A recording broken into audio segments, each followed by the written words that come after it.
नमस्कार मैत्रिणींनो, रंजना किचनमध्ये तुमचं अगदी मनापासून स्वागत आहे. आज आपल्याला पाहिजे आहे टॅमॅटोपासून रेसिपी. अगदी लाल भडक आणि माल कडक असा टॅमॅटो आहे, तो सुद्धा गावरान.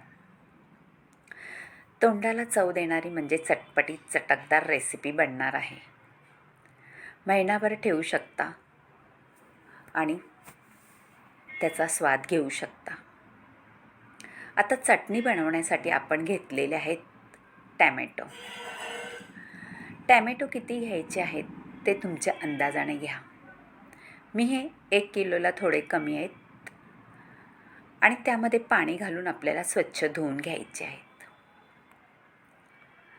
चटणी अनेक प्रकारे बनवतात, पण ही चटणी एवढी भारी लागते का तुम्ही चपातीसोबत, पावासोबत, भाकरीसोबत तोंडी लावायला, किंवा तुम्ही डोसे बनवले, आंबोळ्या बनवल्यात त्यासाठी सुद्धा अगदी अप्रतिम रेसिपी आहे.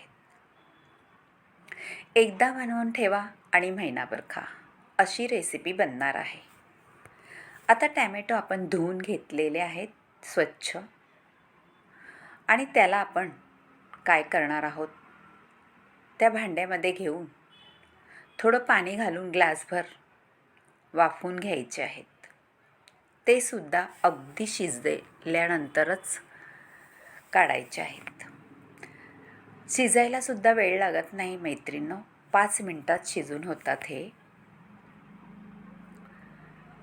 साल निघाली का समजायचे आपले टॅमॅटो शिजायला झाले आहेत शिजून.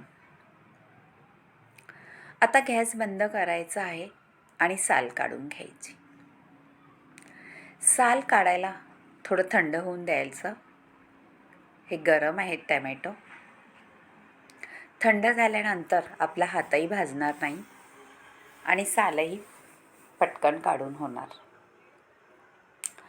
आता साल काढून झाल्यानंतर आपल्याला मिक्सरचा वापर न करता हा टॅमॅटो कसा बारीक करायचा आहे तुम्हाला सांगणार आहे. चटणी म्हटलं का मिक्सर आला, पण आपल्याला मिक्सरचा वापर नाही करायचा आहे. मॅशर घ्यायचं आणि छान असं मॅश करून घ्यायचं. मैत्रिणींनो, ही तुम्ही चटणी एकदा करून पहा. खरंच तोंडाची चव विसरणार नाही, इतकी भारी चटणी होते.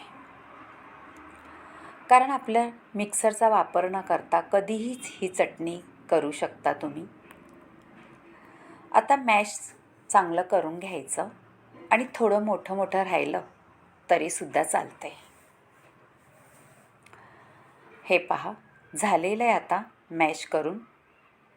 आणि आपल्याला पुढे काय करायचं आहे आणि त्यासाठी काय लागणार आहे पाहू.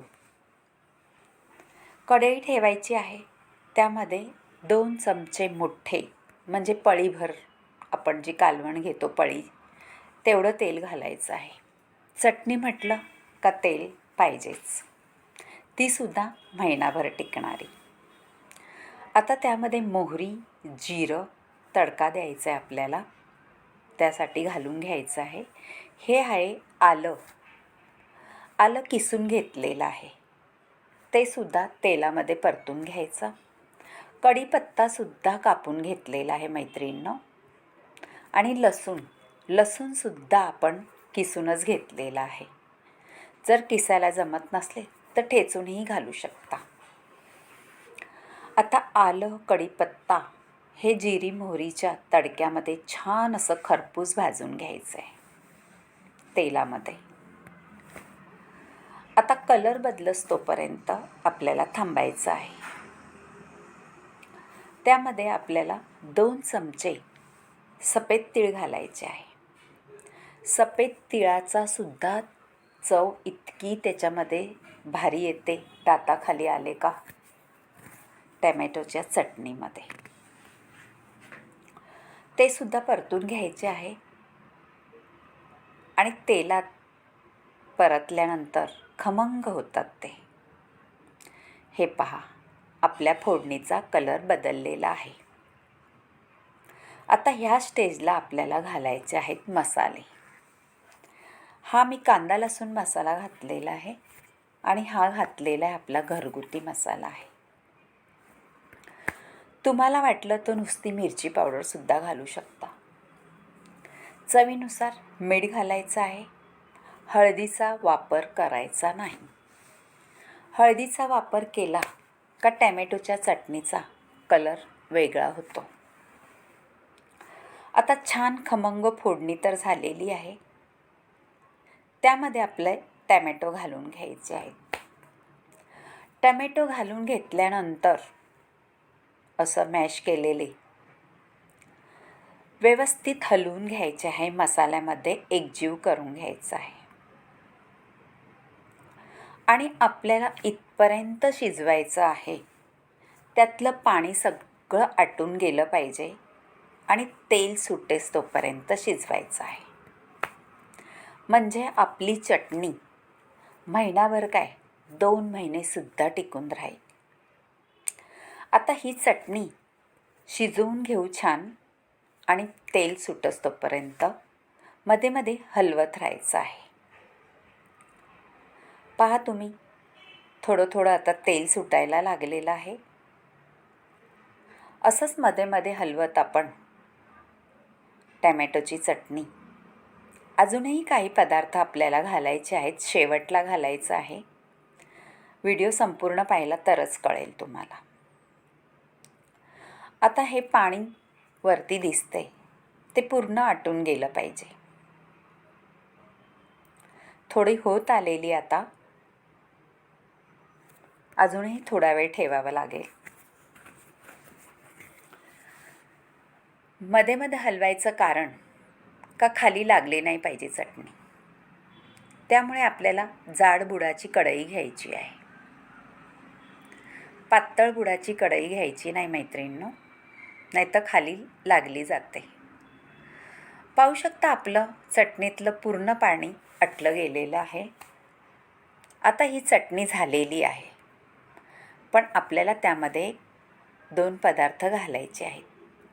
हे आहे गूळ. गूळ घालून घ्यायचा आणि तो सुद्धा त्यामध्ये मिक्स करून घ्यायचा आहे. गूळ याच्यासाठी घ्यायचा आहे घालून, कारण आपला टॅमॅटो थोडा आंबट असतो आणि त्याची चव थोडी गूळ घातले का बदलते. जास्त घालायचं नाही. जास्त घातला तर तुमची चटणी तुम्हाला गोड लागेल. जर गोड आवडत असले तर थोडा जास्त घातला तरी चालेल. आता घालायचा आहे लिंबाचा रस. लिंबाचा रस घालून घेतल्यानंतर आपल्याला गॅस बंद करायचा मैत्रिणींनो. आणि आपली चटणी गरमच आहे, त्यामुळे आपलं गूळ आणि लिंबाचा रस पूर्ण त्याच्यामध्ये मिक्स होईल. आता ही चटणी आपली खायला रेडी झालेली आहे. पहा, तुम्हाला ह्या पद्धतीत चटणी आवडली तर रंजना किचनला लाईक करा, शेअर करा, कमेंट करायला विसरू नका आणि सबस्क्राईब करा. वाढून घ्यायची आहे. ही चटणी तुम्ही पावाबरोबर सुद्धा खाऊ शकता मैत्रिणींनो. अगदीच चटकदार आणि चटपटीत रेसिपी झालेली आहे. पाहताच तोंडाला पाणी सुटेल अशी टॅमॅटोची चटणी झालेली आहे. करून पहा. तुमच्या मैत्रिणींसोबतसुद्धा हा व्हिडिओ शेअर करा. त्यांनाही आवडलं तर कमेंट करायला सांगा. बाय मैत्रिणींनो, भेटूया अशाच नवनवीन रेसिपीमध्ये. तोपर्यंत रंजना किचनला लाईक करत जा, शेअर करत जा, कमेंट करत जा आणि सबस्क्राईब करा, म्हणजे माझ्या रेसिपी तुमच्यापर्यंत नेहमी पोचत जातील. Bye bye. भेटूया पुढच्या